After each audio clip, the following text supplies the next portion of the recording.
The Robertson County Funeral Home has been serving families for a quarter century. When it's time to celebrate and remember, to honor in loving memory, the Robertson County Funeral Home. Tuesday evening, a man attempted to escape from the Robertson County Detention Facility in Springfield. We're told somehow making his way to the roof of the building, and then over some razor wire where he cut himself, and then down a steep embankment where he made his way to Memorial Boulevard and attempted to hijack a mother and daughter. His freedom, however, short-lived thanks to a courageous, fast-thinking, fast-on-his-feet deputy and two very brave women. Well, we had an inmate attempt to escape, I guess you'd say, from the Robertson County Detention Facility, and he made it down to Memorial Boulevard where he attempted to carjack someone and get their car, and at that point in time the county caught up with him and with us there assisting, had a county officer tase the subject, and he was taken into custody. Now, he had some abrasions and so forth that he got acquired on his escape attempt, so he was taken to the hospital, Northcrest, for exam and treatment of his scrapes and so forth. So that's about it. No one was hurt as far as the victim.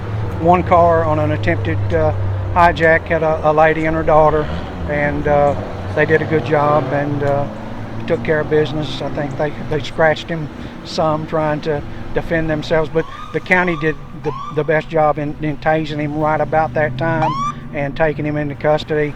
And so all in all, I'm told, I just got the message that the jail was on lockdown, trying to ascertain whether anyone else had escaped, and we're told right now that they've given an all clear, so it should be good in relation to anyone else possibly attempting to escape.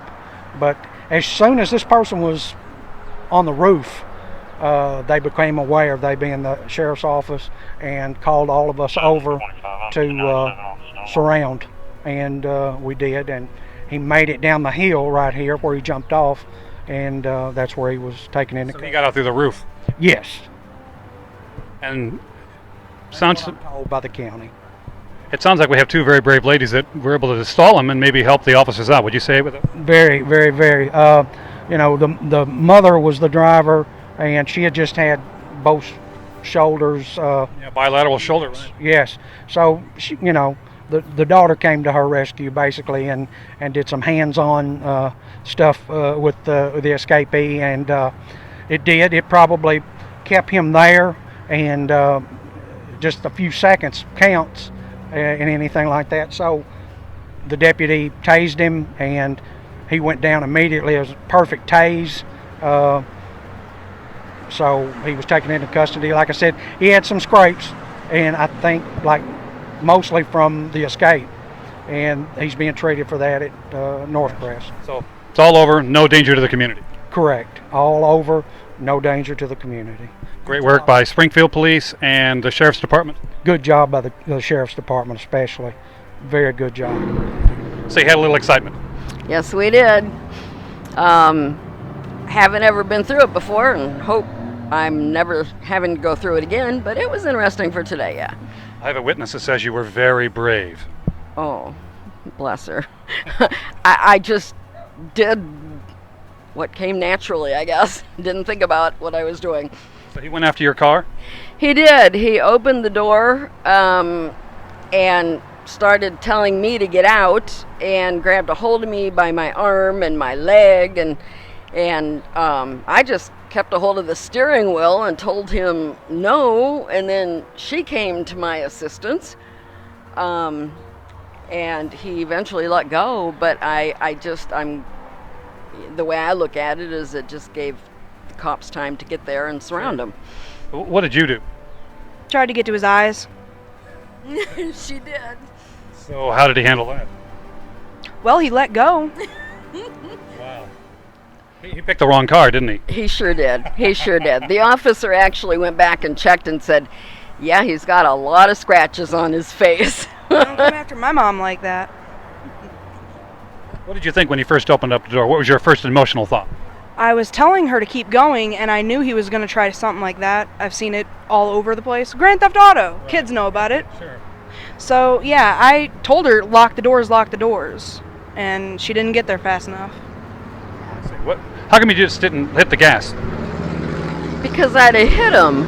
I told her to do that, too. So you were courteous and brave. I guess you could call it that. I mean, I looked at him with all the blood on him and coming at me, and I didn't know if someone had hurt him and he was looking for help, or what was. So he was already bloody when he came after you. Yeah, he was. And there's a jail right there. In fact, you can see that's the top of the jail there. That's where he was coming from. So he must have came right down through the trees and found your car.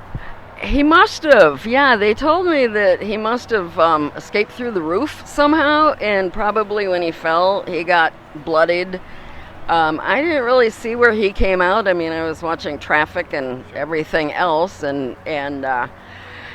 we don't usually go home this way, so I wasn't familiar with the area, but I saw him and, So you're from Kentucky. Yes, we live in Sharon Grove, Kentucky. So you just happen to be passing through. How often do you pass through this way? I don't know that I've ever been here before. We just went and dropped my boyfriend off at in Nashville. He's got to catch a flight out in the morning, so we dropped him off and we came home this way, and Wow. not the regular way. So there's a reason we were here. I think so. Maybe you delayed, and the cops were able to take on. I saw him coming from this way, so I think he might have circled around and then started coming back, because when I was in the car, I saw him first, and he was coming up this way, and the cop was chasing him from probably near the jail. On foot. And I said, keep going, hit him, and she didn't listen. All mothers need to listen to their daughters sometimes. Well, I'm just glad both of you got out of it unscathed. Did you get scratched or anything? No, not at all. We just, got blood on us, and the officers gave us stuff to clean up with, and Thanks to your daughter going after his eyes. yes, she saved me again. Sharks. You do the same thing with sharks. You hit them on the nose, and you go for their eyes. They'll let go immediately. Well, you two are great. I love you both. Thank you. Came through the woods? Yeah, he came from them woods right over there, run right on up to the road, and went in front of her and pulled her door open and just started yanking on her. How was she dealing with all that? I guess she was hanging on for dear life because he was to keep her car? Yes, he was like hard yanking on her to get her out of the car. He was trying to drag her out. I see. And it was very violent. Wow. So it was scary. Well, there you have it, Robertson County. The Robertson County Sheriff's Office did release a statement to us indicating that this particular inmate was able to discover a design flaw in the jail that they are quickly closing. This has been Jim Ball reporting for Smoky Barn News in Springfield. Buying a house is one of the biggest decisions you can make in your life. But it doesn't start with a signature. It starts with a great relationship with a realtor you can trust. Tennessee Realty Partners has over 200 years of combined real estate experience, and our company is service-driven. With a history dating all the way back to 1978, Tennessee Realty Partners is here with the latest technology to serve your needs, whether you're buying or selling your home. So when it's time to make those tough decisions, remember that Tennessee Realty Partners is here and ready to serve your needs. The final decision is, of course, up to you. But getting you there, well, that's our job. We're Tennessee Realty Partners. Because remember, it doesn't start with a signature. It starts with a great realtor that you can trust. Tennessee Realty Partners.